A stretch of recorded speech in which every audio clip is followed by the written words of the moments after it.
Bonjour mes chers amis, toujours sous un soleil radieux à Yerushalayim, Shalom Uvracha, un grand bonjour, en espérant que ce petit cours du matin donc, vous trouve tous et toutes en très bonne santé, Be'ezrat Hashem, et qu'on entende toujours de bonnes nouvelles par rapport à tous les malades qui nous entourent, Be'ezrat Hashem. Alors ce matin avec le roi Salomon, on va voir justement de quelles personnes on doit s'entourer, quelles sont les personnes à éviter. Et oui, alors qu'on aurait pu penser qu'on peut toujours avoir une influence sur les autres, et il faut aussi prendre en compte le fait que les autres peuvent avoir aussi une influence sur nous, et donc il y a évidemment des gens à tout prix qu'il faudra éviter, et c'est ce que nous allons voir tout de suite avec le verset Yud Tet, avec le verset 19. Et qu'est-ce qu'il nous dit? Golé Sod Holech Rachil. Golé, c'est révélé. Sod, c'est un secret. Holech Rachil, celui qui va en colportant. Donc ça nous donne la traduction. Celui qui va en colportant révèle les secrets. Ulfote sefatav lotitarav. Lotitarav, donc ne te mélange pas littéralement. Donc nous on va traduire ne t'associe pas. Ulfote, donc on va voir avec les différents commentaires. Fote sefatav, c'est aussi potear, celui qui ne cesse d'ouvrir les lèvres. Donc ça donne la traduction ne t'associe pas avec celui qui a toujours les lèvres ouvertes. Donc c'est le complément du début. Autrement dit, celui qui parle trop, eh ben c'est une personne évidemment à éviter. Et voilà ce que nous dit par exemple Rashi. Entre autres, mais c'est aussi avec fauté. Il dit que fauté ici, c'est fatav, c'est pas simplement ouvrir, mais celui qui tient des propos mielleux. On nous dit celui qui séduit par ses paroles et qui risque de t'induire en erreur. Donc par des propos mielleux, il va t'attirer et évidemment, malheureusement, à faire le mal. Pardon. Mais Tsudot David, hein, c'est celui qui révèle les secrets des autres, et ben forcément viendra aussi à révéler les secrets que tu peux lui confier. Donc c'est pour ça qu'il dit ne t'associe pas à ceux qui ont des secrets, à celui qui colporte, ou petit, il explique un peu comme Rashi, petit, c'est pas simplement, c'est celui qui est soit un séducteur, comme Rashi l'explique, ou il dit aussi c'est un simple. Pourquoi?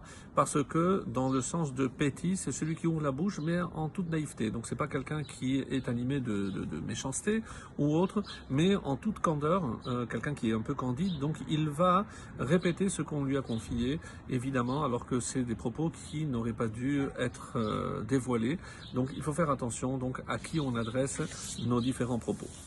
Et pour ce qui est donc du verset 20, Mekalel aviv ve'imo yidach nero be'eshun chosher. Mekalel aviv ve'imo, donc celui qui maudit littéralement, mais ici on va voir que comme le disent certains des commentateurs, il s'agit aussi de mépriser. Celui qui méprise, puisque la malédiction est condamnée par la mort, comme vous le savez, comme c'est rapporté dans la Torah. Donc Mekalel aviv ve'imo, celui qui maudit, qui méprise son père et sa mère, Yidach Nero Be'eshun Chosher, sa lampe s'éteindra au milieu de l'obscurité. Donc un verset un peu obscur justement, qu'est-ce que ça veut dire? Que sa lampe va s'éteindre, Be'eshun Chosher, au milieu de l'obscurité. Alors Rashi par exemple nous dit qu'il faut lire ici au milieu de l'obscurité, c'est là quand le malheur survient, c'est-à-dire quand on s'attend le moins. Autrement dit, quand on méprise, si, je ne parle pas maintenant de frapper, mais mépriser son père ou sa mère, il y a même des exemples de certains chachamim qui ont fait des tikkunim parce que même lorsqu'ils étaient dans le ventre de la mère, ils se sont renseignés, il a dit oui, tu n'arrêtais pas de me frapper, de donner des coups qui me faisaient mal. Donc certains ont pris sur eux de jeûner justement pour faire le tikkun de cette faute, ou alors même lorsqu'un bébé, sans faire exprès, en allaitant, peut faire mal à la maman. Donc il y a certains qui disent qu'il faut, même pour ces gestes-là, vous imaginez donc lorsqu'on devient adulte.